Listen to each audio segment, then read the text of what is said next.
Hi again, this is Cherry. Um, we're going to talk a little bit about musculoskeletal trauma. That's trauma to the muscles and the bones in the body.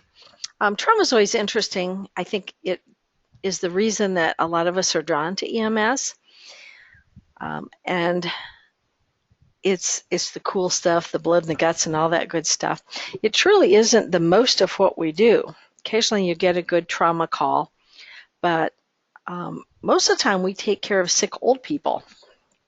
So this will be just an overview of what you know about the skeletal system, and then we'll talk a little bit about some injuries and what you can do for those. So let's talk about the musculoskeletal system and the anatomy part of that first. The very basics I think you know pretty well. We have our bone system. Our bones are our structural framework that give shape to our body. Without those, we'd kind of be like a jellyfish. So they're the hard part. Also in the bones, in the marrow of the bones, is where our red blood cells are formed. So they do play an integral part of the oxygenation system, because if we don't have red blood cells, we can't move the oxygen through our blood. So they are a little bit multifaceted, but for this point, we're going to talk about their function as framework of the body. Part of our bones include joints that join those bones together, some of those bones. And there are different types of joints. There's hinge joints, there's ball and socket joints. Depending on the different type of joints and their functions, they allow us to bend and sort of move. The muscles are what I've lost my word. They're what allow us to move. So the muscles move the bones, and the joints allow that moving so that we can move. Okay. Now going a little bit further, we have the cartilage, and cartilage is a lot like bone, except it isn't. And cartilage is things that you find in your sternum, your breastbone. Part of our ribs are cartilage. Our nose is made out of cartilage, as well as our ears. So cartilage is flexible. It's not as hard as bone, and breaks a little bit easier than bones. Now ligaments are what connect your bone to bone. And I'm not going to spend a lot of time on this because you've already covered a lot of it when you did your anatomy section. And if you have any questions, you can certainly do just a little bit of research and learn this quickly. But ligaments connect bone to bone. That's something that you'll want to remember. And tendons are what connect our muscles to the bone. So ligaments, you have ligaments in your knee, and a lot of times those ligaments are torn when you get, say, a football injury. Somebody hits another player in the side of the knee and hyperextends that knee one direction or the other that it's not intended to go, and you may either stretch or break those ligaments. And when we have ACLs, MCL ligaments in our knees that are frequently injured. And tendons connect muscle to bone. So if our tendons are generally, if they're injured, are stretched or strained, but sometimes they can be torn away. So if that's the case, then it's going to impair our movement. And those do have to go in and be surgically repaired so that we can regain our movement. Okay. So bones are formed of dense tissue. Some of them are very vascular. So some of our bones, specifically our pelvis, has a lot of vessels and arteries running through it. So if we get a pelvic injury, our patient could technically bleed to death in a pretty short time because you've got that femoral artery going down through the pelvis.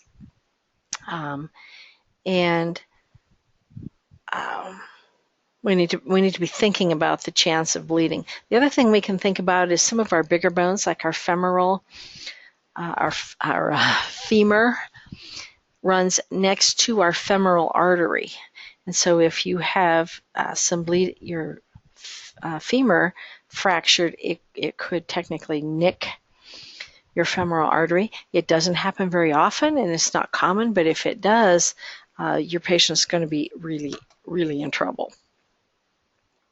So as you can see from this diagram, we have lots of bones in our body. Okay. From this, you can kind of pick some of those that you probably ought to know. Okay. I really don't care if you know all the bones in your hands and feet and ankles, because there's a ton of them.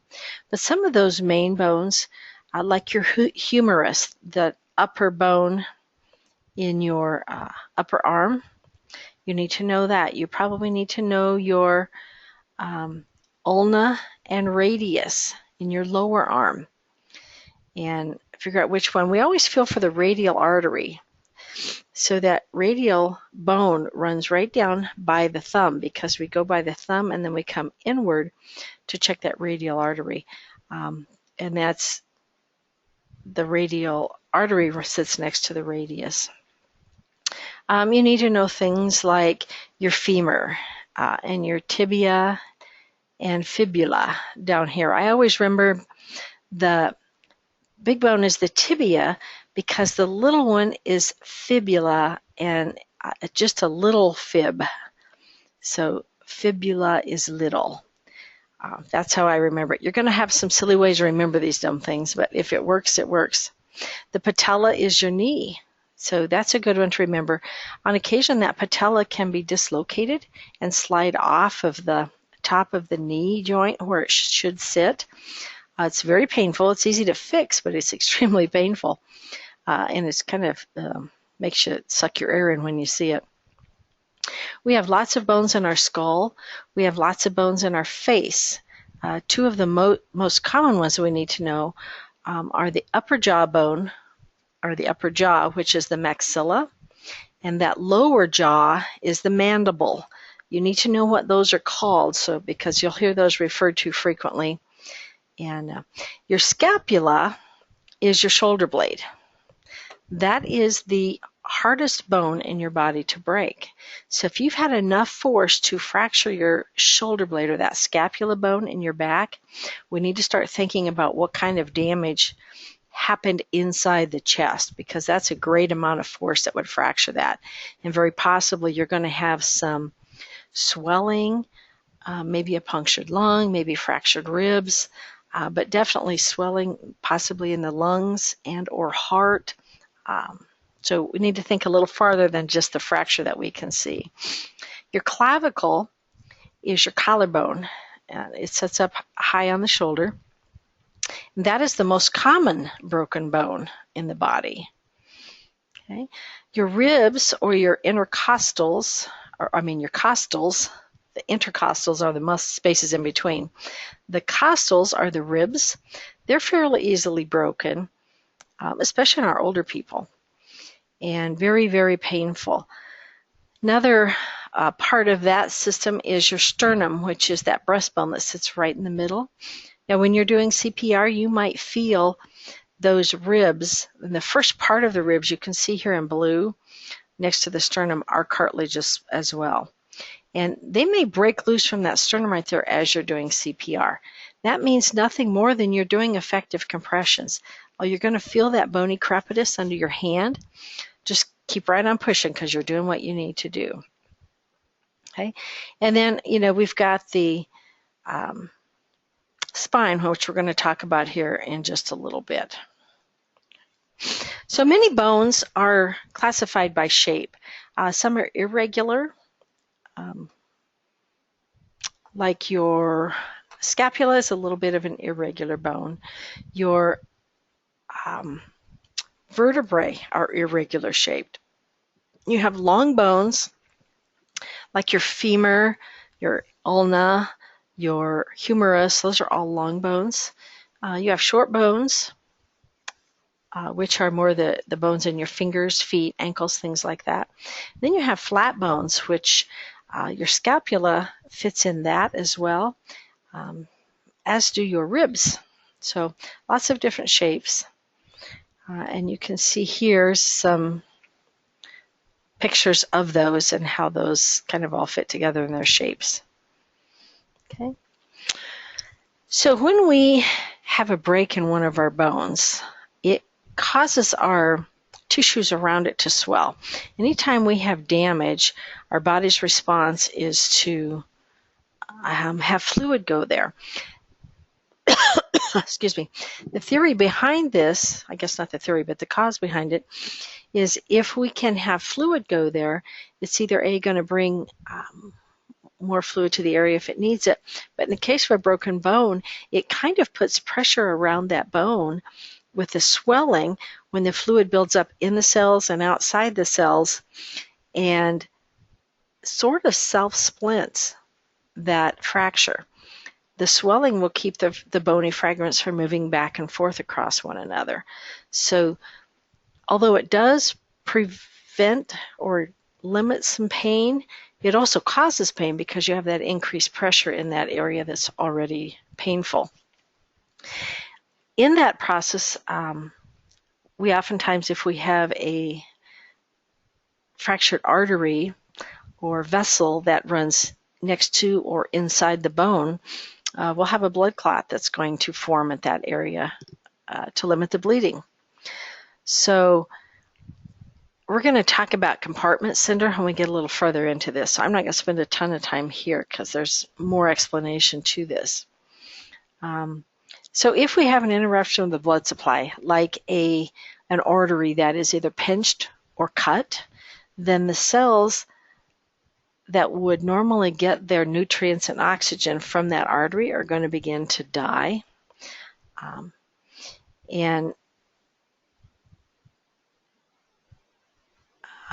We're going to leave it at that. They begin to die.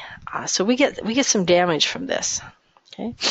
So muscles, cartilage, and ligaments. We have different kinds of muscle, and we'll show you a picture here shortly. We have our skeletal muscles, which are our voluntary muscles. Sometimes you'll hear there's called striated muscles. Okay, oops, I thought I had a picture. There they are. So here's our skeletal muscle, and you can see it's got striations around it. But no, that's a specific kind of muscle that its sole purpose is to move the body. Okay. Then we also have down here at the bottom some types of muscle called smooth muscle, and those muscles are involuntary. So those involuntary muscles are things like your diaphragm, the muscles around your vessels that cause them to either contract or dilate. Also the muscles in your digestive system that help work your food down through the digestive tract to be processed and eliminated. Okay? So those are all involuntary muscles. And then the third kind is a cardiac muscle. And as you've learned about the cardiac emergencies, we know those are very specific types of muscles in the fact that they can create their own electricity, they can conduct electricity without them being damaged, and they can develop what we call automaticity. They can develop their own rhythm, and they're those are the cardiac muscle is the prima donna muscle of the body. It's very sensitive to oxygen and nutrients. It squawks really loudly when it doesn't get what it needs, and it dies quicker than other muscles in our body when it doesn't get the oxygen or the nutrients. Okay, so the cardiac muscles obviously are found only in the heart. So we've got our voluntary, our involuntary, and then our myocardial or our cardiac cells. So our cartilage helps forms flexible structures of the body, and we talked about that, our nose, our ears, breastbone, some of those different types of things. Okay, so we talked about tendons allow for movement across the joint. And you can remember MTB, muscle, tendon, bone, is how those are connected.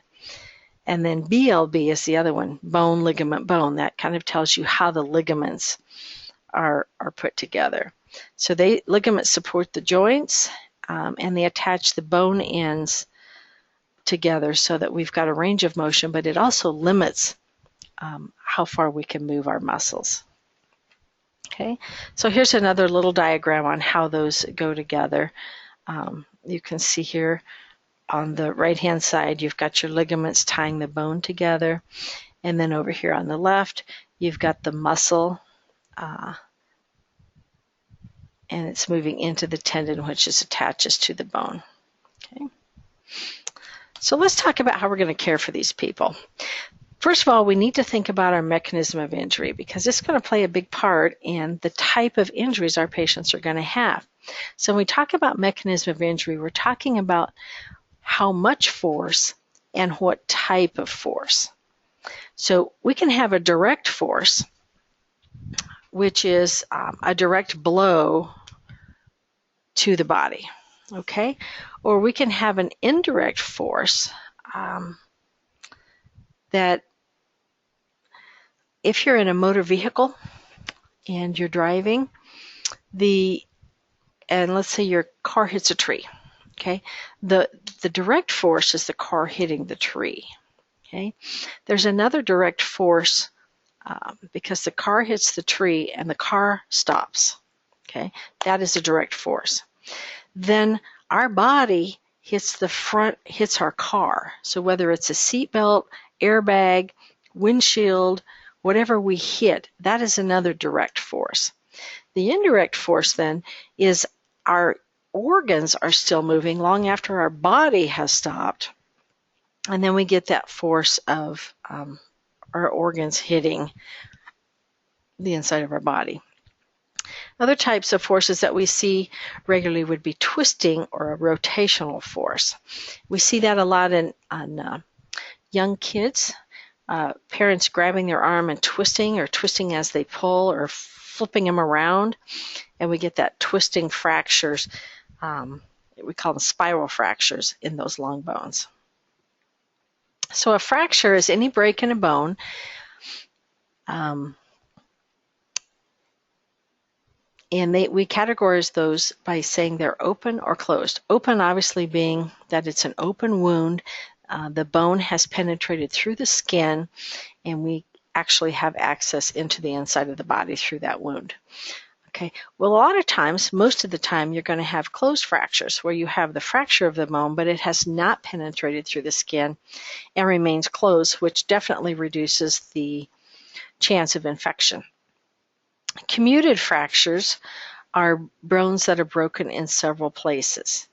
Now, we talked about in the airway section, flail segment, or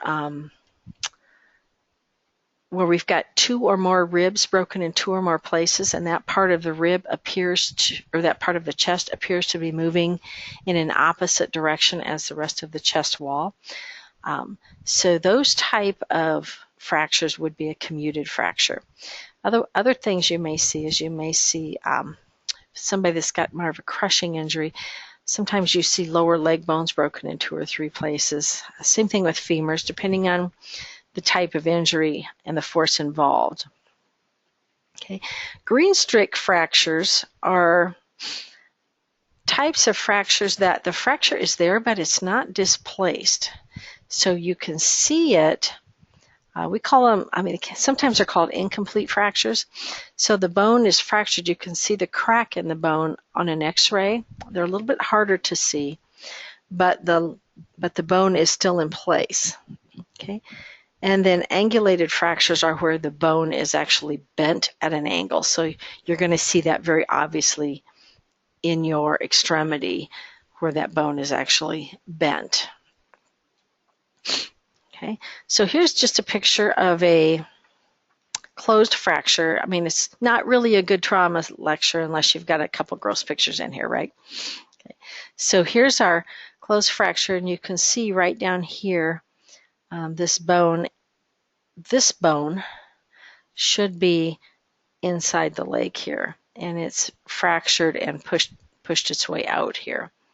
So interesting to see. Sometimes these are very painful and sometimes not as much as you would expect. Our big concern here is going to be the circulation past that. Okay, and I think that's what this provider is doing, is checking pulses there to make sure we have circulation in that foot. Okay. So other types of injuries we can have are dislocations, and that literally means the coming apart of a joint. Frequently you see shoulder dislocation, finger dislocations, and sometimes hips, where nothing's fractured. It's just that the joint has been pulled apart or has come apart, and it needs to be put back together before we can move. They are very painful, and these are very easy to see that they're dislocated when that happens. There's definitely a deformity noted. Okay. Now, sprains and strains for us in the field are going to be very difficult to assess because we need to rule out the possibility of a fracture. So we're going to treat more sprains and strains just like we would a fracture, because we're not going to be able to really for sure identify what we have going without more interventions like x-rays. So a sprain is when we stretch or tear those ligaments. Okay? And like I say, those happen a lot in the ankles. Okay, and sometimes with football and sports injuries, we find those same things in our knees.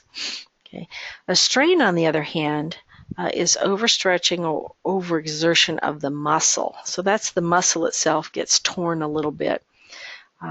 Those are painful. Sprains are extremely painful, and they're all going to swell. So it is very difficult for us to diagnose in the field what exactly we are dealing with. Good thing is the treatment for all of them are exactly the same. We're going to immobilize them. We're going to check and make sure that they have pulses past the point of injury, and we're going to bring them in for x-rays. Okay. So we're going to splint an extremity with a suspected fracture, and knowing it may be a strain or a sprain. And that's going to do two things. It's going to reduce the pain. When we quit moving it around, it quits hurting. And it's going to prevent any blood loss. So if our patient is bleeding internally because there was some compromise to the circulatory system with this fracture, it's going to help minimize that bleeding. If we quit moving it around, the body can probably clot the blood at the site and the bleeding will stop. So we want to rapidly identify any life-threatening conditions with these patients. It is really, really easy to get caught up in the very obvious dramatic stuff. So if you've got a broken femur, if you've got bleeding, massive bleeding, or a big deformity, it's very easy. We call those distracting injuries because most of the time they're not life-threatening.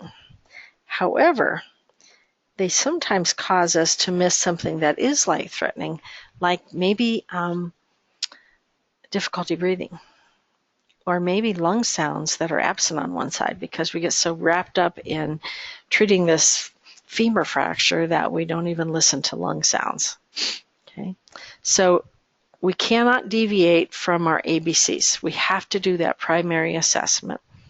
And we have to do the secondary if we have time before we get caught up in the gross stuff.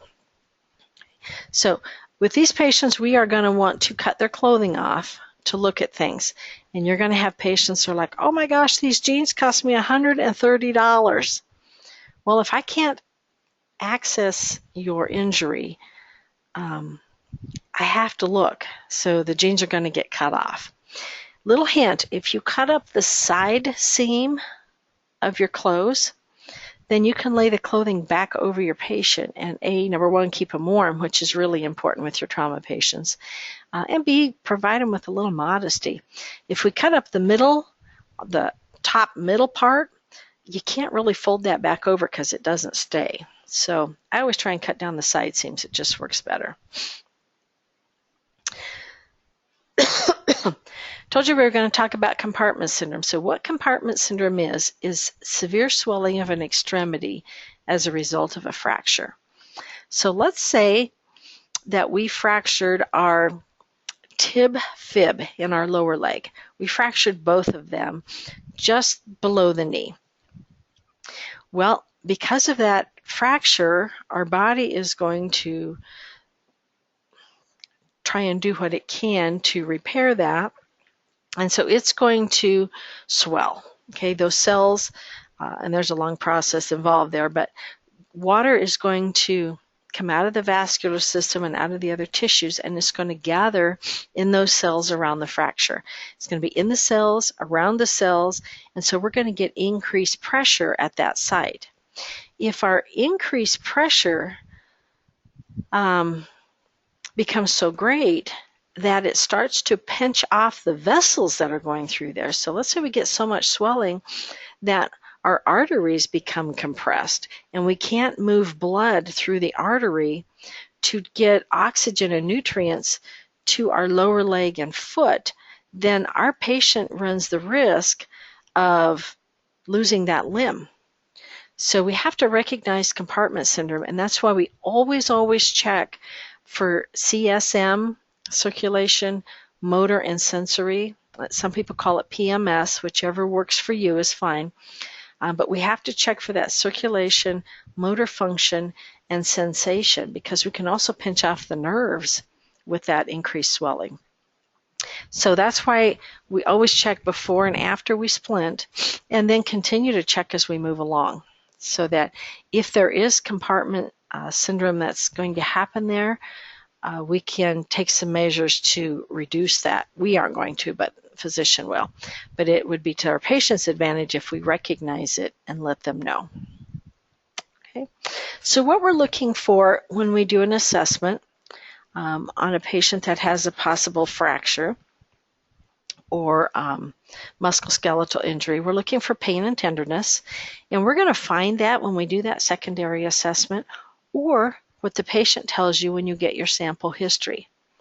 So when you're doing this, you need to touch and feel every part of your patient's body. Now, you need to have a little bit of finesse when you do this, but simply running your fingers down the outside of the leg is not palpating that leg. So I want you to take your whole hands and palpate and feel and push and do a little twisting and see if you can find anything that's abnormal. Okay. We're looking for deformities and angulations, so you're looking at things that look a little deformed. A lot of times what you see is simply kind of a bump, maybe a little swollen area. And ask the patient if it hurts. If it's swollen, I don't just reach in and start grabbing and palpating it, because there's a really good chance it's going to hurt. So if they can tell you that they hurt there, that's all you need to know. You really don't need to palpate that area. Sometimes I have my patient touch it and tell me if it hurts when they push. That way they know when it hurts and when to stop pushing, whereas I wouldn't. We're also looking for grading. We call it bony crepitus, and sometimes we call it just crepitus, but it's those bone ends grading against each other. And you find those a lot with ribs, sometimes with fractures you'll see them, especially if we have compound fractures or comminuted fractures where we have multiple fractures going on. We're looking for swelling and bruising because, like we said, there's going to be vessels there and we're going to have a little bit of bleeding, at least a little bit of bleeding with each fractures, maybe sometimes a lot. We're looking for exposed bone ends, either under the skin or those that have protruded through. If they have protruded through, we want to take every precaution that we can to keep that clean. Okay, because now we run the risk of getting debris and bacteria into the bone, and that can cause some very serious issues. We want to check our CSM. We're looking for blood and nerve compromise, and then we want to be looking for compartment syndrome. So in this process, we're going to look at the 6 P's. Okay, the thing we're looking for is pain, pallor. That pallor is pale skin. I mean, we could have just used P for pale, but, we had to make it fancy.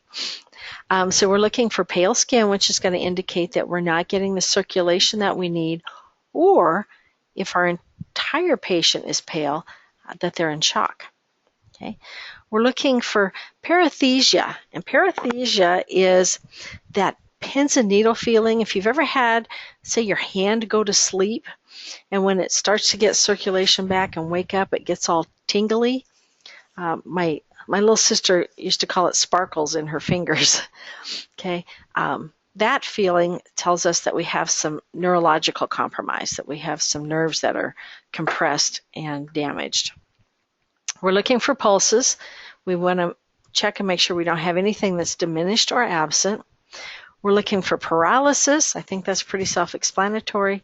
And we're looking for pressure, would be that swelling, okay, that causes increased pressure. Okay, so in our patient care, obviously BSI, we want to do that primary assessment. And I cannot stress to you enough how important it is to do the primary assessment. If their leg is laying there all bent, 3 ways to Sunday, it's not going to get worse. But if they're not breathing well, that could get worse. So check your ABCs. Get the important stuff first. Our limbs are very, very rarely have life-threatening injuries to them. So take care of the important stuff. And then during our secondary assessment, we want to deal with some of those musculoskeletal things like putting on a C-collar. Okay? Don't ever put your C-collar on until you have your ABCs done. Okay? So we want to do manual C-spine, and then once we've assured that we don't have any life threats, we're going to go ahead with that C-collar, measure it, and apply it, and get it on our patient. Now, a C-collar doesn't mean that our patients can't move. We still have to hold manual C-spine. Okay. So then we're going to splint any suspected extremity fractures after we treat our life-threatening conditions. And if we have any open wounds, we want to make sure that we cover those with a sterile dressing or as clean of a dressing as we can find.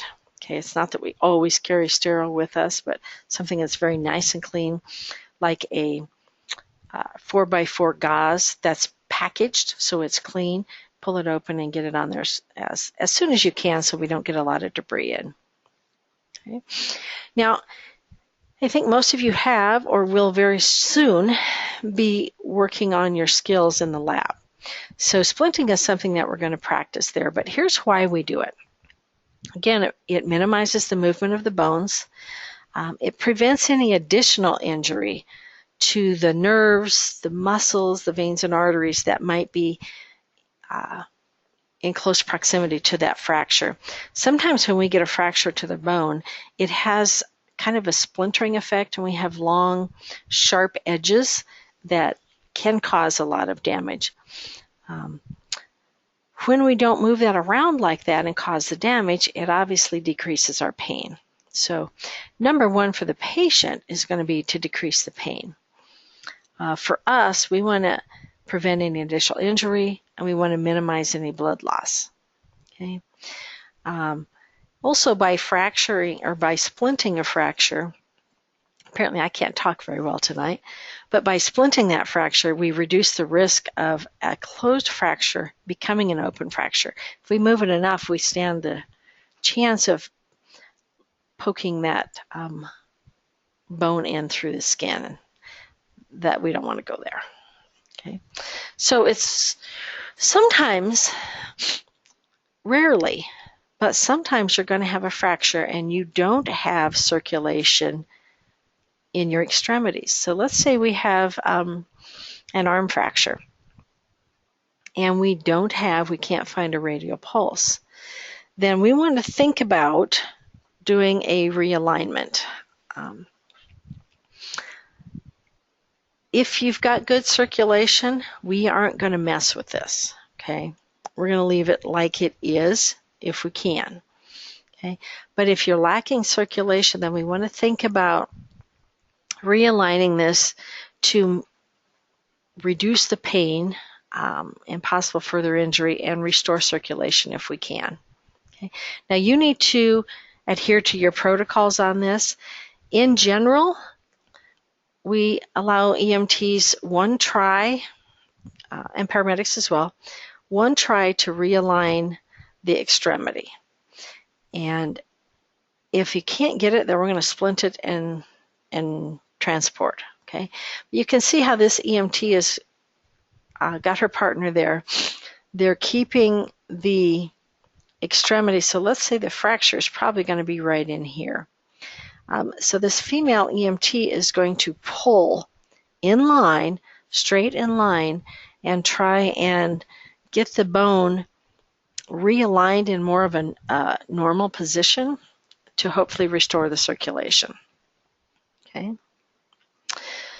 So some people are going to tell you if it's horribly, disfigured, that it's going to be hard to splint. And that's true. It can be. We do have a splint called a vacuum splint, which a lot of departments use nowadays. And the vacuum splint, the beauty of that is it can conform to any deformity. And they are awesome. They support very, very well. They are painless for our patient to put on. The problem is they're kind of expensive to buy. So if you don't have that and you have to realign in order to splint, know that you have that one chance to pull in line and try and reduce that as much as you can. Okay. The increased pain that causes will only be momentary, and hopefully the pain relief will be something that's going to help them long term. Okay. So we talked about this. If no resistance felt, maintain genuine traction until the extremity is properly aligned and splinted. Okay. So ingenuity is required with splinting. I'm not going to spend a ton of time on this because you guys are going to be practicing it in the lab. But rigid splints are basically something hard. Could be a magazine. We have some cardboard splints. We have some padded board splints that we use. Old school, there's some metal, they call them ladder splints. They're metal framework that are bendable. Lots of different things we could use for rigid splints. We have formable splints, and that's where our vacuum splints are going to come in. That's also where we might use a pillow as a splint. Pillows truly make awesome splints, and they mold to just about anything. And then we have our traction splints, which are for our midshaft femur injuries. Okay, so here's a lot of the things that we can use. Here's a Sager splint. That's a traction splint. Here's our padded board splints. Here's some air splints. Here's a blanket roll that we could use. This is a vacuum splint. You see it's got the pump right here. So it's kind of like a really soft beanbag splint. And you just put it around and then you suck the air out of it and it gets really tight and hard. And then this hair traction splint right here. Now there are videos on your course page showing how to use most of these. I will try and find one with a vacuum splint and put on there as well. But the rest of those are all on your course page, so take a look. Okay, so again, before we splint, we've got to make sure we do that primary assessment and look for life-threatening problems. We kind of want to reassess for those if you have a serious mechanism of injury, because chest injuries can get worse with time. And so if you have a pneumothorax that develops as you're taking care of your splinting, you would want to recognize that as quickly as you can.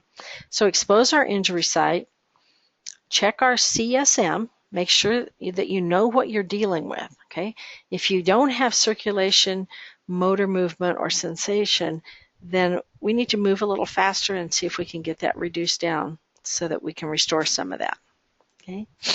Any long bone injuries, we're going to see if we have any what do I say here, disorder, any circulation or sensory motor disorder. We want to align that if we can. One thing we got to keep in place is we're not going to push the protruding bones back into place, okay? If they're sticking outside of the skin, we want to leave them outside the skin so we can clean them up before they go back in. So immobilize both the injury site and the adjacent joints. Or if we're doing a joint, then we want to immobilize the bones above and below that joint. Okay. So find our splint that we want to use based on what we're dealing with. There's different splints are going to make different, or be better for different situations.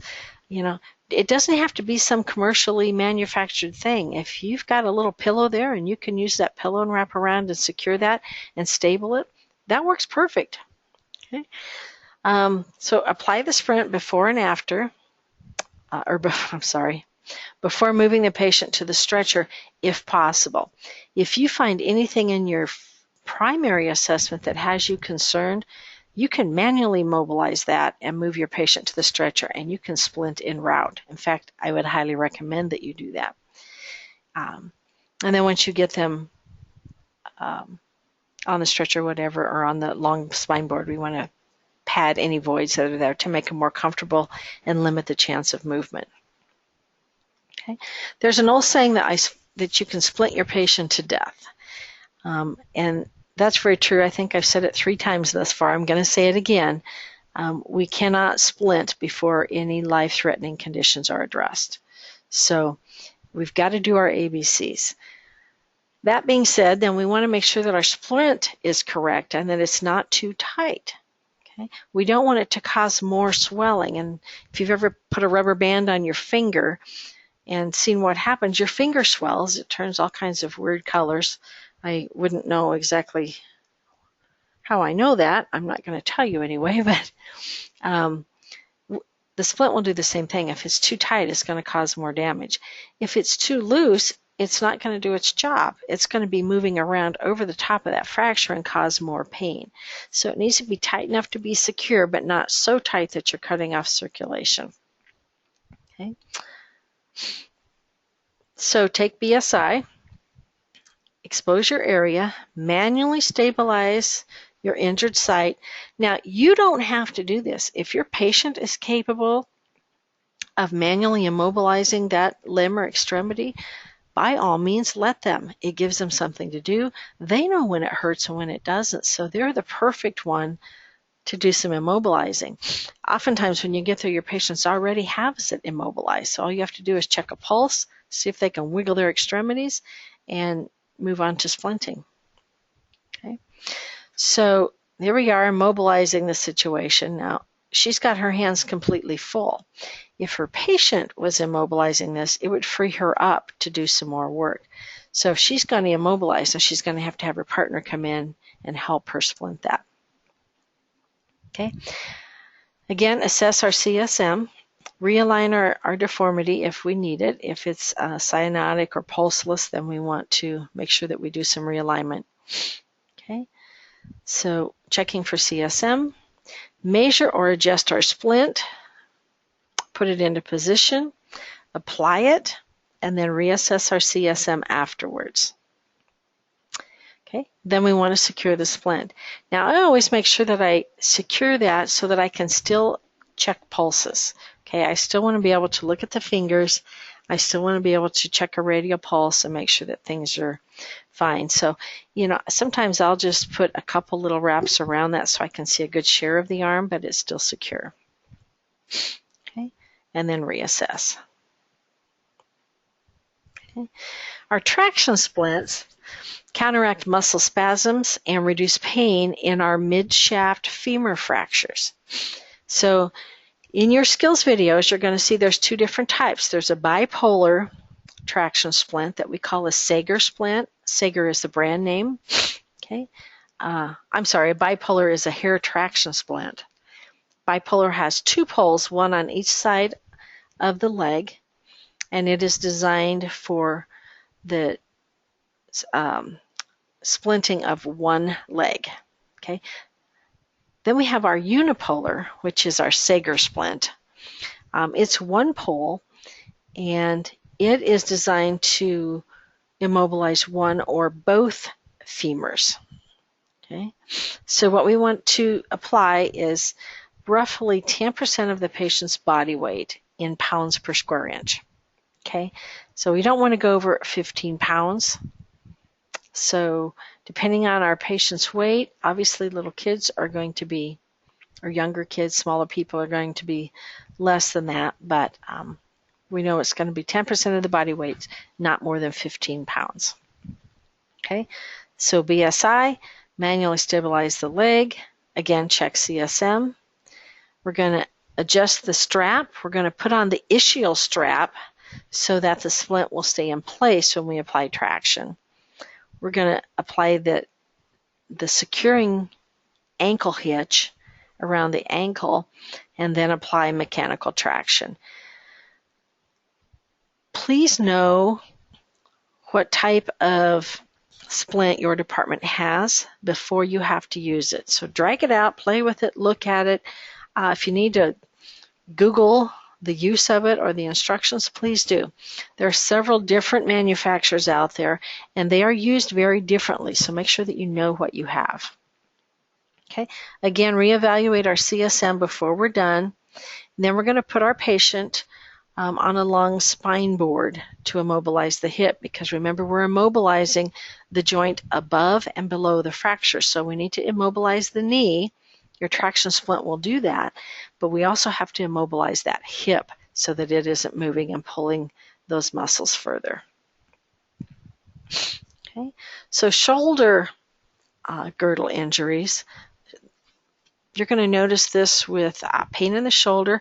Oftentimes our patients are going to present with what they call a drop shoulder. One shoulder is much lower than the other. And if our patient has suffered a severe blow to the back over the top of the scapula, as we talked before, that's pretty severe, and it can cause those shoulder injuries as well as other injuries. So again, we're going to check our CSM. We're going to use a sling and swath, because what we want to do is immobilize that shoulder. So if it looks like we have an anterior, which is to the front side of the body, dislocation of the head of the humerus. So the humerus is the bone that's in the upper arm and goes up into the shoulder.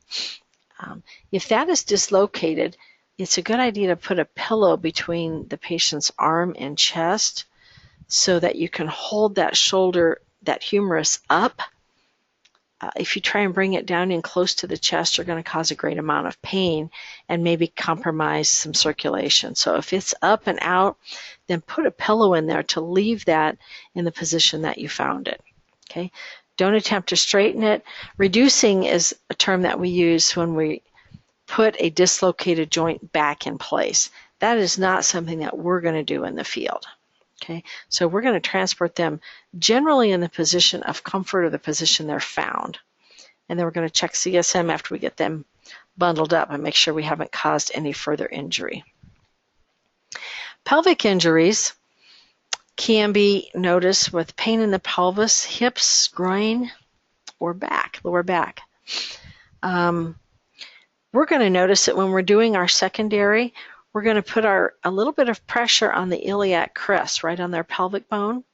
Put a little pressure downward, and then we're going to reach our hands around and try and pull those iliac crests together.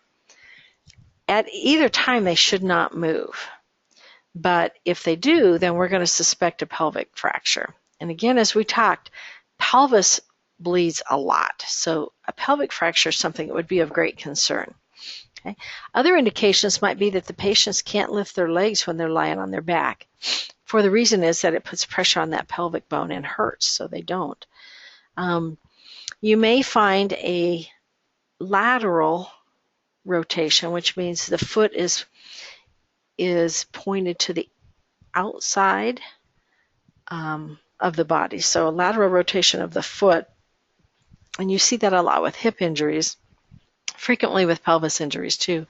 So the one foot, as they're laying on their back in a supine position, one foot may be straight up. The other one would be rotated out and pointing more outward. Okay. If your patient tells you that they have a great amount of pressure in their bladder, or if you notice that they're bleeding from their rectum, in their urine, which I don't know how we would always know that for sure, or their vaginal opening, we want to think about that they've got some pelvic injuries. Okay, so these guys, we want to move them very, very carefully. If you've got a scoop stretcher, this is a great tool to use for them, because you can slide that under them without moving them much. So we want to, again, check our CSM on our distal, so on our feet, and straighten our limbs to an anatomical position. Stabilize our lower limbs, and we're going to assume that they have spinal injuries as well. Okay. So once we get them moved, we want to again check for CSM. So these patients can be moved very gently. So straighten out the legs if we need to. I like to use the scoop stretcher because there's not a lot of rolling or pressure. We're not moving them a lot. We simply slide that scoop stretcher under them, move them over to the cot or to a long spine board, whichever you decide would be most advantageous. If we're assuming spinal injury, then probably a long spine board would be appropriate. We're going to recheck for CSM and then watch for shock. And it's not going to hurt our patients to be treated for shock. So in other words, we're going to keep them warm and we're going to give them some oxygen if they need it. Okay? And we're going to transport them as soon as possible. It's going to be very important to trend the vital signs on these patients because there's a great chance they could be bleeding inside. The only way you're going to know that is by watching the vital signs, and that would be the pulse rate and breathing rate will go up, and the blood pressure may stay the same for a while and may start to decline. So we want to watch those very, very carefully. In the retroperitoneal area, which is kind of the back side of that pelvic area, there's a space back there that your entire blood content can bleed into there, and you really wouldn't see a lot of outward signs. So your only indication of that is going to be watching your vital signs to know that. Okay, so there are some commercially available devices to use for pelvic injuries. And here's one of those. It's a wrap around. There's several different ones. But you can see here that this wraps around, not up at the waist, this wraps around their hips. So it's going to be around their hips and their butt. And it's going to pull together. There's a certain amount of pressure that these will apply, and I believe it's 17 pounds of pressure, I think. But as you pull them in, they'll apply the right amount of pressure, and it just eliminates pain, but it also eliminates the chance of us moving that too much. It helps us move them without causing more damage. So the problem with these is you have to get it under your patient. So if you're going to move your patient to a long spine board, I would lay this on the long spine board and then move your patient to the top, on top of it. Here is our lady who's been injured, and we're going to use a sheet to do the same thing with her. So we lay a sheet, we fold it flat, and it's about 10 inches wide. We lay it across the backboard. Okay. Then we're going to move her onto that backboard and bring our ends of the sheet together. You can almost see the deformity in her hip right there. And then we're going to tie it nice and tight. I think I might move this one up just a smidgen on her if it was a pelvic injury. Okay. All right. So looking at hip locations. I know we're going through this quickly, but I know you have your book to look it up in. So anterior hip location is when that femur, that ball of the femur, pops out towards the front of the patient or towards their front side. And a posterior is when it pops out kind of more towards the back side. So you're going to see in a posterior an inward rotation of the leg, and the knee will usually be bent. Okay. Sometimes that foot hangs loose, and they cannot bring it up or lift their toes. Okay. And oftentimes you're going to have lack of sensation to the limb because it does pinch off the nerve pathway to that limb. So you're looking for rotation. You're also looking for shortening. Sometimes it will shorten the leg. Okay. But this is very painful, very much, probably more so than a broken hip. Okay. So we're going to check our CSM, put them on a long spine board, immobilize them with pillows, blankets, whatever we can to keep that. We don't want them bouncing down the road on this long spine board, moving this dislocation all over. So this is going to require a little bit of TLC with your patient, and padding with some pillows and blankets, maybe putting a blanket on the board so you've got something under them to build on, and then secure them. This is going to be a gentle transport because it's going to hurt. Okay, so reassess our CSM, watch for shock, and again, monitor those vital signs because we don't know if they're bleeding inside or not. Okay, now gentle or direct force and twisting forces can cause hip fractures in our geriatric patients. Okay? So motor vehicle collisions or simple ground level falls frequently fractures hips in our older population. So watch for that. There's also quite a number of hip fractures that happen, the hip fractures, and then they fall. So sometimes it's like, there really isn't any indication of why their hip got fractured. And it just may be that there's a weakened spot there, and as they took a step and maybe stepped on a pebble or rotated their foot a little bit on uneven ground, and it snapped that femoral head off and caused it to break. So we have to be careful with those little ladies. And I had one patient that got up and walked. She had a hip fracture, and she got up and walked across the room to a chair. So when we got to her, she was sitting in the senior citizen hall in a chair and thought she could probably get up and walk. And we convinced her maybe not to try anymore and got her. It was hard to tell with her. She did stand up and, assured us that she could walk to the cot. But when we stood her up, I could see her foot was rotated outward when she stood. So we carried her and laid her down. And once she was laid down, I could definitely see that her leg was shortened and rotated. And that shortening is a dead giveaway sign of a hip fracture. So it was interesting, though, because she didn't have a lot of pain, and she was pretty sure she could walk, and she actually did, even with that fractured hip. So they're tough old goats sometimes. Okay, usually our pain is localized with a hip fracture. If you look, you will have some dislocation, maybe some swelling. Usually you can see the deformity. Okay, and usually they're unable to stand, almost always. But their foot or injured is going to turn outward, whereas the dislocation, their foot is going to turn inward. And we're going to see that shortened. One limb will be shorter than the other. So the injured side is going to appear to be shorter than the non-injured side.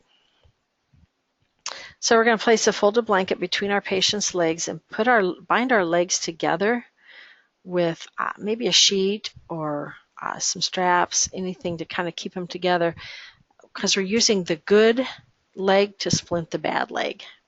Okay. So we're going to try and secure those just above the crotch, below the knee, and then again at the ankle, so we keep those all in line. Okay. Our femur shaft fracture, this is probably one of the more awesome fractures. Oftentimes a lot of pain, possibly open fractures, but if not, you almost always will see what looks like a little swelling or a bump. And if you run your hand gently down that, you'll notice the deformity there. And like with the hip fractures, this limb might be shortened when we have that femur fracture. Now, the muscles around the femur and that upper thigh are very, very strong, strongest muscles in our body. They are strong enough when they tense up to actually, when they contract, to pull those bone fragments side by side and shorten up that entire leg. If that happens, our patient's going to have to go into traction for quite some time, even to maybe 2 or 3 days, to lengthen out those muscles so that we can put those bones back together in an aligned position. So the reason for that traction splint is to eliminate that contracting and shortening of that leg. Okay. Other things that they're going to do is reduce pain. So for us, we want to control any bleeding that they have. After we do the ABCs, we're going to manage for shock, we're going to provide oxygen, we're going to look for CSM, put our traction splint on, and then check for CSM again to make sure we haven't done any harm. Okay. If you have a child with a femoral fracture, you're only allowed to put a traction splint on if you have a pediatric traction splint. Okay, so it has to fit your patient. Now, if you've got a teenager or an older one that will fit in an adult splint, that's fine. I don't know of too many agencies, if any agencies around, that have a pediatric traction splint. So if you don't have it, then we're just going to splint it like a long bone splint and get cooking. Okay. Keep in mind though, because children have soft, flexible bones for the most part, if they had enough force to fracture their femurs, we very well may be looking at internal injuries too. So the femur fracture might be the least of our worries. So keep reassessing your primary assessment and make sure that our patient isn't declining when we're not looking. Okay. Again, we talked about the patella, that kneecap sliding off. Lots of injuries can happen: tendons, ligament injuries, dislocated patellas, but all of them are going to show up with pain and tenderness. They're all going to have some swelling and usually have some sort of deformity, at least with swelling. With all the rest of our things, CSM is important. We're going to immobilize it in the position that it's found, because knees hurt, and moving them around, we could certainly cause a lot more damage. So this may mean putting pillows under your behind your knee, the patient's knee, so that we can transport them without moving that knee around. This may require a couple, 2 or 3 people to help hold that knee while you move them onto your cot.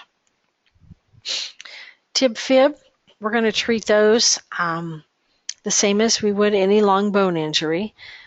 We can do those using vacuum splints, air splints, long bone splints, rigid splints of some kind. If we're going to do a rigid splint, we want to put one on either side of the injury if you're going to do that, to make sure that it's very secure. And check for CSM before and after. When you have ankle or foot injuries, and we see a lot of these, hiking, camping, running, football, soccer, jumping off of stuff, everything causes ankle injuries. So they're going to be noted mostly with a lot of pain, some swelling, maybe some deformity. A great way to handle those is to stabilize it and put it on a pillow. So the cravats are the triangle bandages. So I put those under my pillow, lay my foot right in the pillow, kind of fold it up gently around my foot and ankle, and then use my triangle bandages to tie that all on and secure it. If you do it right, you can secure the lower leg and the foot and immobilize that whole thing as one chunk and not cause any further injury, because you have a nice soft pillow. It's very comfortable for the patient and very effective. Okay, so here's this. If you want to put one across the bottom, and you can kind of make sure that you've secured that foot so it can't move up and down also. Okay, we just talked about that. Put an ice pack on any swelling. If you've got an ice pack or one of those chemical packs and you do have some swelling on your extremity, it's nice to place those on top, making sure that you've got a little something in between so we don't cause any skin damage with the cold. Okay. Again, our wrists, hands, forearms, there's a couple things with those that are a little different than others. Forearm is simply a long bone injury, so we're going to splint that, making sure that we check CSM before and after and immobilize the joint above and below. With the wrist, SAM splints work great for those, or pillows, either one. And then hands are a little different.